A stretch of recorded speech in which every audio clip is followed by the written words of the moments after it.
Ya, terima kasih Pak Dwi. Oke, rekan-rekan seperti yang sudah disampaikan. Ya, ini adalah data ekonomi yang terjadi di hari kemarin ya. Seperti yang sudah dijelaskan dengan Pak Dwi, memang untuk pergerakan di hari kemarin itu Aussie yang mulai menjadi perhatian ya dari para traders yang ada khususnya. Ya, Aussie jika kita perhatikan kemarin ini sudah mengambil keputusannya sama seperti bank sentral lain dunia yang sudah melakukannya ya. Di awal bulan Februari ini Aussie melakukan pemangkasan suku bunga 25 basis poin menjadi 2,25%. Nah, dan kemudian kalau kita perhatikan juga untuk pergerakan tetap masih di komoditi oil ya. Nah, ini ada beberapa forecast setelah dilakukan dari RBA kemarin untuk melakukan pemangkasan suku bunga. Sebenarnya memang pasar sudah mengantisipasi ya dengan adanya kemarin yang terakhir itu adalah Bank of Canada yang melakukan pemangkasan suku bunga. Ya, dan sangat dirasa juga jika disambungkan dengan komentar Glenn Stevens yang sebelumnya, yaitu dia menilai untuk nilai tukar Aussie ini masih dirasa masih tinggi ya, dan target dia itu adalah 0,75 untuk nilai tukar Aussie terhadap dolar. Nah, ini dilakukan untuk RBA untuk menyeimbangkan juga mengenai kondisi perekonomian yang ada ya. Nah, di sini ada forecast juga dari kalau saya capture adalah dari Goldman Sachs ya. Sama Goldman Sachs juga di sini untuk Aussie masih perkiraannya masih bisa mengalami penekanan ya. Dengan targetnya adalah 0,75 ya. Kemudian untuk Morgan Stanley juga sama. Kalau beliau ekspektasinya ini bisa mengalami downtrend hingga mencapai 0,72. Nah, kalau kita perhatikan dari komentar atau keputusan dari RBA kemarin, ini juga menggerakkan Aussie ya. Dari segi teknikal itu kurang lebih sekitar 1.600 pips ya. Nah, kemudian untuk di hari kemarin, jika kita perhatikan dari segi teknikal juga, di dalam 4 jam ya setelah 1.600 pips kurang lebih ini melakukan pergerakan downtrend ya, ini kemudian beranjak untuk melakukan rebound kembali ya. Kalau kita perhatikan rebound di sini dengan trendline yang sebelumnya ini mencapai ke 0,78500 kurang lebih, dan untuk di hari ini ya dengan adanya pemangkasan suku bunga yang dilakukan di hari kemarin 0,78500 ini adalah sebagai kunci resisten. Ya, selama untuk Aussie tidak dapat melampaui melebihi dari level tersebut, maka pergerakannya seperti yang diforecastkan oleh lembaga keuangan dunia ya, yang sudah kita lihat tadi, ini tetap bisa mengalami downtrend lebih jauh ya, ataupun mendekati target yang sudah ditetapkan oleh Glenn Stevens sebelumnya. Nah, kemudian kita bahas untuk di zona Eropa. Ya, untuk pergerakan di hari kemarin juga kalau kita perhatikan hampir semua ya pergerakan dari mata uang major sebagai rival dari dolar Amerika ini mengalami rebound setelah kemarin downtrend sudah terjadi ya. Kemudian jika kita lihat dari zona Eropa, ya ini untuk masalah Yunani ya kemarin menjadi sorotan juga ya. Dan kalau kita lihat di sini Yunani ini masih memiliki utang itu kurang lebih sekitar 335 dolar ya, atau kurang lebih kalau diukur dengan produk domestik brutonya itu adalah 175%. Nah, dengan terpilihnya Alexis ya Tripas ini juga kalau dilihat untuk masalah partai anti bailout ya, ini sudah memilih juga untuk menteri keuangannya dan menghasilkan juga untuk masalah langkah-langkah yang akan diambil oleh beliau ya. Yang pertama jelas ini akan mengganti ya, beliau berpikiran untuk berencana mengganti hutang dengan obligasi yang berbasisnya ini masalah pertumbuhan ya. Kemudian kalau dilihat juga untuk beliau juga akan melakukan pembayaran pajak, ini akan mengejar juga pembayaran pajak yang tadinya memang meleset, ini akan lebih disiplin lagi dan lebih tepat waktu ya. Ini juga disebabkan untuk tidak membebani untuk masalah masyarakat yang ada di sana ya. Kemudian kalau kita lihat juga untuk masalah anggaran surplus ini juga akan dipertahankan juga ya. Untuk Yunani ini juga secara tegas menyatakan tidak akan membuat hutang yang baru ya. Kemudian untuk pemerintah Yunani sendiri ini akan mempertahankan anggaran surplusnya itu kurang lebih 1-1,5% dari total GDP-nya ya. Kemudian jika kita lihat untuk masalah di hutang Yunani ini adalah pembagiannya ya. Totalnya kurang lebih 323 ya, atau ini ada breakdownnya masing-masing ya. Kemudian di sini juga ada untuk masalah bailout yang sudah dipakai untuk Yunani untuk masalah pembayaran hutang ya. Kalau dilihat ini ada ECB, kemudian zona Eropa yang lainnya, kemudian IMF dan lain sebagainya. Nah, kalau misalkan untuk di Yunani sendiri memang sudah mencapai kesepakatan, ya jika kita lihat untuk masalah Yunani ini kan sedang membicarakan untuk masalah penggantian ya, supaya penggantian utang, surat hutang dia ya, supaya kalau misalkan dilihat juga tidak membebankan lagi para kreditur yang ada di Yunani ya. Nah, jika memang ini tercapai dan rencana mulus yang sudah dipastikan untuk di Yunani juga, ini akan bisa mengatasi untuk masalah hutang yang sekian lama membebani perekonomian dari pemerintahan tersebut. Ya, respon dari pergerakan langkah yang diberikan oleh Menteri Keuangan dari Yunani ya, Menteri Keuangan yang barunya, ini menghasilkan rebound untuk pergerakan di zona Eropa ya, sedikit agak berkurang untuk masalah bahaya Yunani untuk keluar dari zona Eropa ya. Kemudian kalau kita lihat dari analisa teknikal, di sini 1.15340 ini adalah sebagai kunci resisten untuk di hari ini. Ya, dengan persetujuan yang sudah didapat oleh semakin mendekati dari perencanaan Menteri Keuangan Yunani ya, ini pergerakan euro semakin menuju rebound ya, terlepas dari kemarin melakukan sideway ya. Dan terlepas juga kalau kita lihat koreksi yang dialami itu sampai ke 1.12600 ya. Nah, kemudian untuk di hari ini 1.15340 ini adalah sebagai kunci resistennya. Ya, selama tidak mengalami penembusan di atas dari level tersebut, maka untuk pergerakan euro ini akan kembali tetap secara major trendnya itu masih mengalami bearish ya. Memang belum ada kepastian pasti untuk pemerintahan Yunani yang langkah akan diambilnya. Kemudian untuk di hari kemarin ini ada data mengenai contraction PMI ya. Kalau kita perhatikan di sini untuk contraction PMI ini mengalami naik ya, 59.1 dari sebelumnya itu adalah 57.6. Ya, dan kemudian kalau kita perhatikan di sini ini menunjukkan laju pertumbuhan untuk perusahaan-perusahaan konstruksi yang ada di Inggris ini mengalami kenaikan ya, dan ini menghasilkan untuk rebound dari pergerakan pound sterling ini menguat kembali hingga ke sesi New York ya. Kemudian kalau dilihat dari technical, ya untuk level 1.51970 ini adalah kunci resisten untuk di hari ini. Ya, pergerakannya masih sama, rebound yang dihasilkan kemarin cukup signifikan, ditambah juga dengan pelemahan akibat data ekonomi yang terjadi di Amerika ya di sesi malam.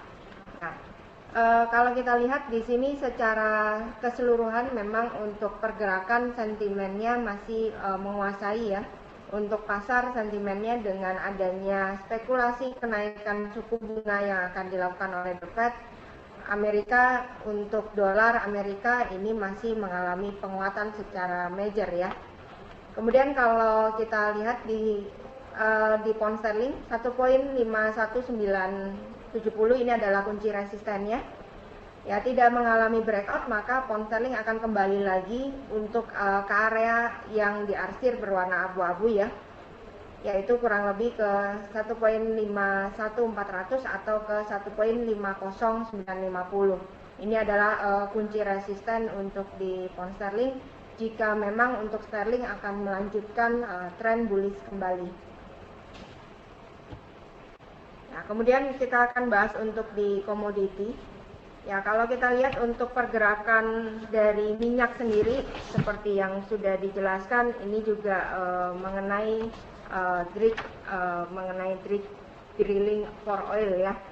Nah, kalau dilihat di sini dari laporan yang ada, ya, untuk masalah rig oil ini mengalami penurunan yang cukup lumayan ya dari data yang adanya. Kalau dilihat di sini untuk masalah di Amerika, dilaporkan di sini yang dinonaktifkan jumlah rig yang ada di Amerika itu adalah sebanyak kurang lebih 94 ya. Kemudian kalau di Kanada ini juga sudah tercatat juga ada 11 rig yang sudah ditutup. Kemudian dari jumlah penurunan jumlah rig ya tersebut yang beroperasi ya ini semakin berturun. Ya, ini juga diakibatkan dengan merosotnya harga minyak mentah. Ya, dan kalau dilihat ini adalah penurunan terbesar sejak tahun 1987 ya. Kemudian kalau dilihat untuk masalah rig sendiri, ya, untuk masalah krisis yang terjadi di tahun 2008-2009 ya, dari penurunan jumlah rig yang terjadi ini adalah kurang lebih 60%. Nah, kalau yang kita hadapi sekarang ini penurunannya dengan adanya tren yang terjadi sebelumnya bullish ya, ini masih menjadi 24% penurunannya. Nah, namun dengan penurunan jumlah yang ada, kalau misalkan kita lihat ya di sini adalah untuk rig count yang terjadi yang garis berwarna merah ya. Kemudian untuk oil production jika kita lihat ini adalah yang berwarna-warna ya. Kalau kita lihat dari keseluruhan dengan adanya penurunan rig yang ada di Amerika, ini belum menunjukkan penurunan jumlah dari produsen atau produksi untuk minyak mentah di Amerika ya. Nah, kalau kita lihat dari data yang diberikan dari EIA, ya, untuk persediaan minyak di Amerika di minggu terakhir ya kemarin ini dilaporkan 8,9 juta barrel. Kemudian kalau dilihat ini juga lebih tinggi dari yang sebelumnya itu adalah cuma 3,5 juta ya. Dan dari total keseluruhan yang ada, untuk masalah total persediaan minyak mentah di Amerika ini totalnya menjadi 406,7 juta barrel ya. Dan ini adalah rekor tertinggi juga sejak tahun 1924. Ya, kemudian untuk jumlah produksi dari OPEC di bulan Januari akhir kemarin juga melampaui untuk produksinya adalah 30,37 juta barrel per hari. Jadi untuk masalah jumlah rig yang ada di Amerika yang memang dilaporkan ataupun di Kanada melakukan penurunan, ini saya pikir untuk para investor meresponnya dengan sangat antusias ya dan menghasilkan untuk pergerakan dari minyak ini juga mengalami kenaikan di pekan ini ya.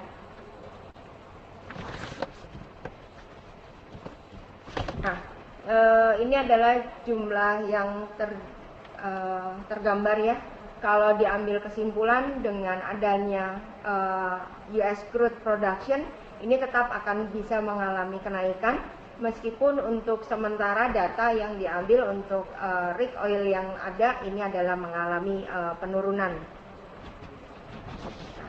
Jadi untuk pergerakan dari oil sendiri kemarin sudah keluar dari channel bearish yang dibentuk ya. Dengan adanya data tersebut ini dimanfaatkan juga untuk para investor melakukan aksi beli di bottom yang sudah dibentuk untuk di oil ya, yaitu kurang lebih di area $43 per barrelnya. Kemudian kalau dilihat juga tadi pagi juga sudah mengutarakan untuk perusahaan BP juga mengumumkan pemangkasan tingkat belanja modalnya di tahun 2015 ini sebanyak 13%. Untuk di tahun 2015 ini kurang lebih belanja modal yang akan dipakai itu adalah sebesar $20 miliar saja. Ya. Nah, kemudian kalau dilihat untuk dari ini ya, dengan adanya breakout dari channel yang dilakukan di hari kemarin ya, untuk masalah pergerakannya tidak stabil untuk pergerakan di atas ya. Level area tertinggi 54.20 per barrelnya.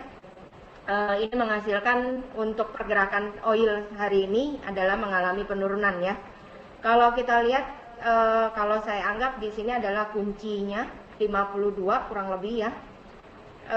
Selama oil untuk pergerakannya masih berada di bawah area 52, oil akan kembali melakukan koreksi setelah kemarin respon dari pasar mengenai pemangkasan belanja modal yang dilakukan BP ya. Ini menghasilkan dia naik ya. Kenaikan ini adalah cukup lumayan cepat dan oil ini akan coba untuk melakukan koreksi, dan yang menjadi tujuannya untuk oil jika memang dia akan melakukan bullish trend lebih lanjut adalah area dengan menggunakan Fibo ya, di sini 61,8%, yaitu kurang lebih 47,60. Ya, saya pikir untuk koreksi ini akan coba untuk menuju ke area 4760. Selama memang 47,60-nya tidak dilakukan penembusan di bawah dari hal tersebut, maka kita tidak akan menjumpai untuk jangka menengah ya, area 43,50 kembali ya. Itu untuk pergerakan di oil. Nah, kemudian ini adalah untuk di emas. Ya, kalau dilihat untuk di emas sendiri untuk pergerakannya dengan adanya kemarin juga menghasilkan naik ya, menjadi aset safe haven dengan berbagai geopolitik ataupun dengan banyaknya juga bank-bank sentral yang melakukan pemangkasan suku bunga, oil kembali menjadi aset safe haven dan untuk sementara sekarang adalah mengalami koreksi ya. Kemudian ditambah juga dengan bullish bearish divergence yang dibentuk kemarin di area 1285, ini adalah menjadi kunci utama untuk pergerakan di oil ya. Emas. 1285 ini adalah kunci dari resistennya. Selama untuk pergerakan untuk emas sendiri tidak melampaui, tidak bisa melebihi dari 1285. Untuk pergerakan dari emas ini akan coba untuk mendekati kembali ke area 1250 hingga ke 1244.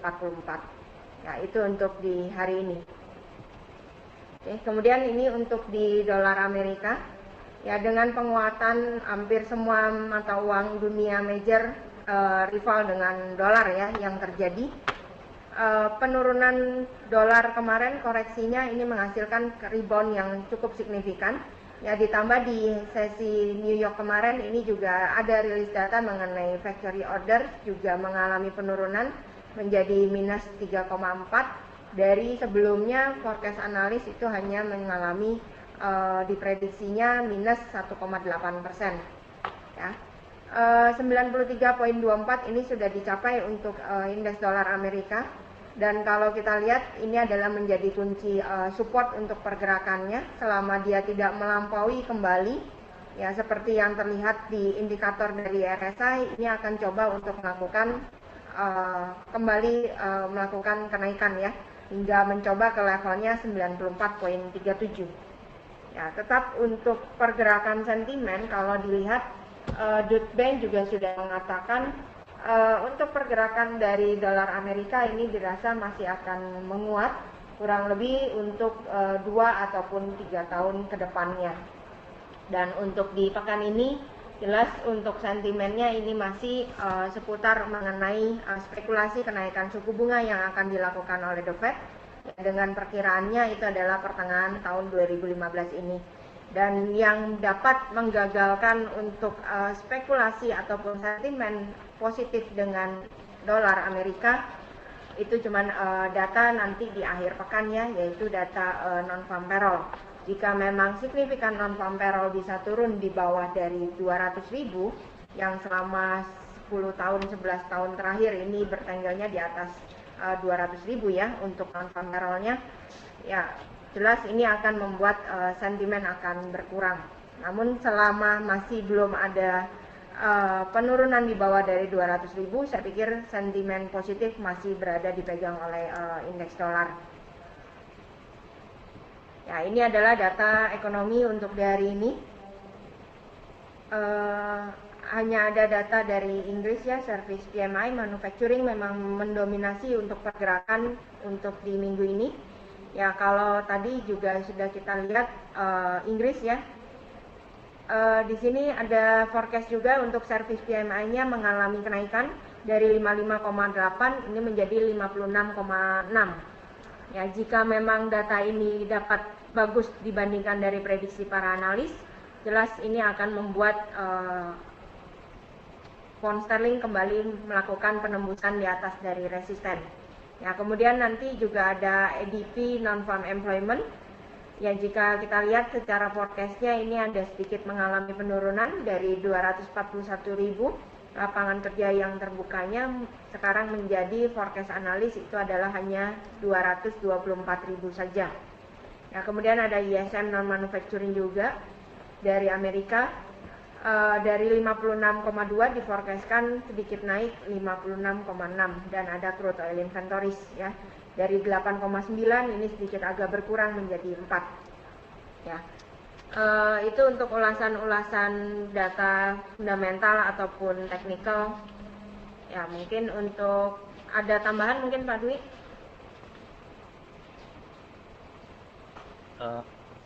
Udah sih masalah oil tadi, saya kira memang betul salah satu indikator untuk melihat produktivitas di Amerika Serikat adalah melihat dari produksi oil yang dihasilkan di lepas pantai yang mempergunakan rig sebagai fasilitas pengeboran.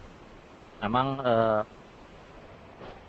kalau kita melihat dari persentase, sebetulnya yang harus kita lihat adalah yang bukan lepas pantai, dikarenakan persentase dari rig sendiri lebih kecil dibandingkan dari yang bukan lepas pantai atau di benua atau di dalam daratan.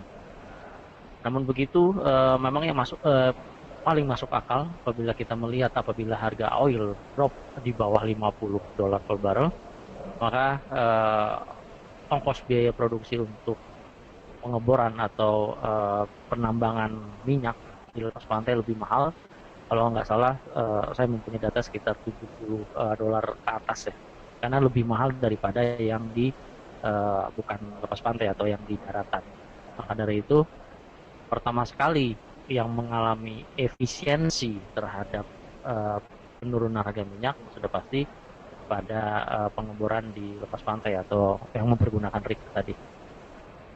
Kemudian kesimpulan yang didapat dari momen briefing kali ini adalah penurunan tingkat suku bunga di beberapa negara, dimulai dari Swiss yang terjadi beberapa minggu yang lalu. Kemudian kita melihat yang barusan adalah Australia sebesar 2,25%, 25 basis point cut. Kemudian juga Kanada sebesar 0,75% yang terjadi saat ini. Kemudian kita tunggu apakah Jepang juga memberikan kebijakan atau mempunyai kebijakan untuk cut tingkat suku bunga di bawah 0,10% atau di bawah 0%. Kemudian yang kedua kita melihat dari Aussie, dari beberapa bank besar yang mengatakan Australia masih dalam keadaan bearish, yaitu di bulan murah sebesar 0,975 target utama. Kemudian di Morgan Stanley juga sebesar $0,7 per untuk pergerakan Australia dollar terhadap US dollar. Kemudian di pound sterling kita melihat untuk sementara waktu dalam keadaan up dengan resistance 1.5107. Kemudian support tadi saya lihat di 1.50950. Kemudian di gold terlihat di gold mengalami penurunan, resistance membaca di 1285.80 menjadikan angka breakout utama kita apabila menyentuh angka tersebut akan naik kembali ke angka lebih besar daripada 1285.80. Kemudian support terbaca juga yang sekarang mendekati support yaitu di 1.251.68. Demikianlah morning briefing kali ini yang telah dibawakan oleh Ibu Desi dari Monex Investindo Futures Cabang Asia Afrika Bandung pada tanggal sekarang, yaitu pada tanggal 4 Februari 2015. Seluruh informasi dapat digunakan semaksimal mungkin oleh rekan-rekan semua dalam penyampaian informasi ke nasabah maupun nasabah. Terima kasih. Morning briefing kali ini saya cukupkan sampai di sini. Selamat bekerja dan selamat pagi.